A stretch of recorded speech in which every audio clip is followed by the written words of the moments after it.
The 1916 Cumberland vs. Georgia Tech football game was the most lopsided in the history of college football, with Georgia Tech winning 222-0.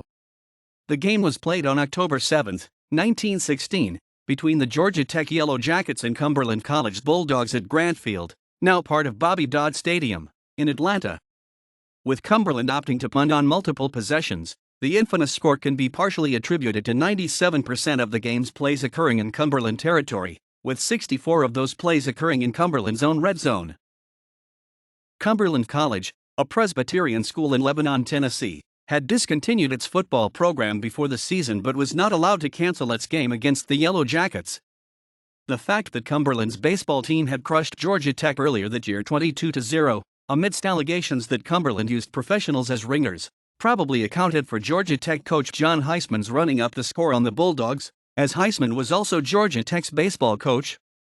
It is speculated that Heisman may have deliberately aimed for a score of exactly 222 as a numerically significant retaliation to Cumberland's 22.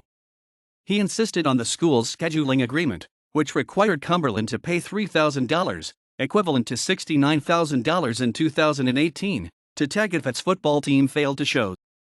In fact, Heisman actually paid Cumberland $500, equivalent to $11,500 in 2018, as an incentive to play the game. His letter to Cumberland's athletic department read in part, "I hereby offer you the sum of $500 and an all-expenses-paid trip to Atlanta for your football team on the condition that you honor your contract by participating in and completing the Cumberland Georgia Tech football game. However, if this offer is refused, I shall be forced to demand that your school reimburse the Tech athletic department in the amount of $3,000 for losses from the projected Netgate receipts." George E. Allen, who was elected to serve as Cumberland's football team student manager after first serving as the baseball team student manager, therefore put together a team of 12 to 16 players, most of whom were his fraternity brothers, to travel to Atlanta as Cumberland's football team. Another reason for Heisman's plan to run up the score was the practice among the sports writers of the time to rank teams based upon how many points they scored. Since this statistic did not account for the strength or weakness of a team's opponent, Heisman disagreed with the amount of weight the writers tended to assign to it, and he may have unleashed his players on Cumberland to make his point. Cumberland received the opening kickoff and failed to make a first down. After a punt, the Yellow Jackets scored on their first play. Cumberland then fumbled on their next play from the line of scrimmage, and a Georgia Tech player returned the fumble for a touchdown.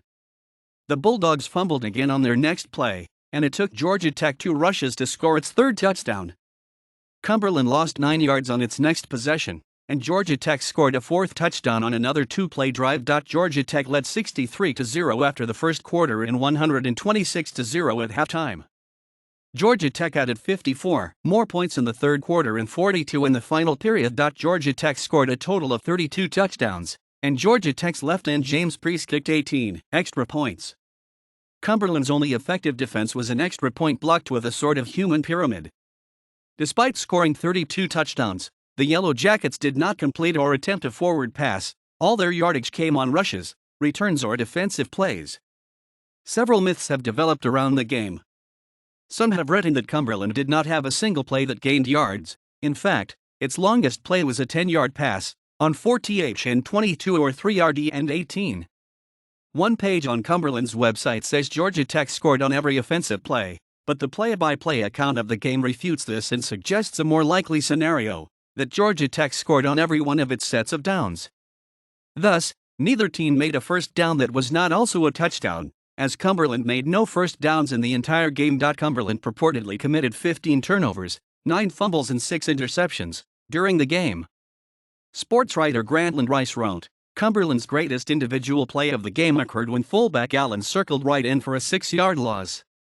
At halftime, Heisman reportedly told his players, "You're doing all right, team, we're ahead.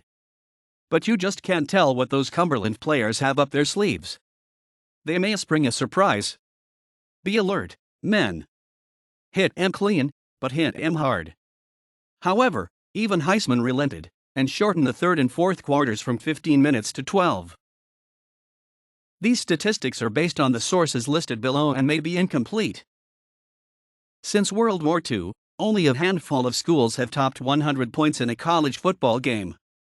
The modern-era record for most points scored against a college opponent is 106 by Fort Valley State of Georgia against Knoxville College in 1969. In the previous year, Houston defeated Tulsa 100-6 to set the NCAA record in major college football. In 1949, the University of Wyoming defeated University of Northern Colorado 103-0. The Division III football scoring record was set in 1968 when North Park University defeated North Central College 104-32, using 10 passing touchdowns along the way. The game ball had the score written on it as a memento. It was donated to the Helms Athletic Foundation Sports Museum by Bill Schroeder, an avid sports collector. When the museum moved locations in the 1980s, the ball was boxed and remained in storage. In 2014, Ryan Schneider, a Georgia Tech alumnus, purchased the ball in a charity auction for $40,388, $33,657 without buyer's premium, with the intention of donating it back to Georgia Tech. In October 1956, a 40th reunion was held for players from both teams, of whom 28 were able to attend.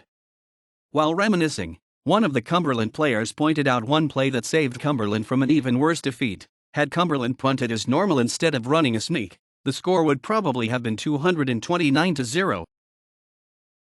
List of historically significant college football games.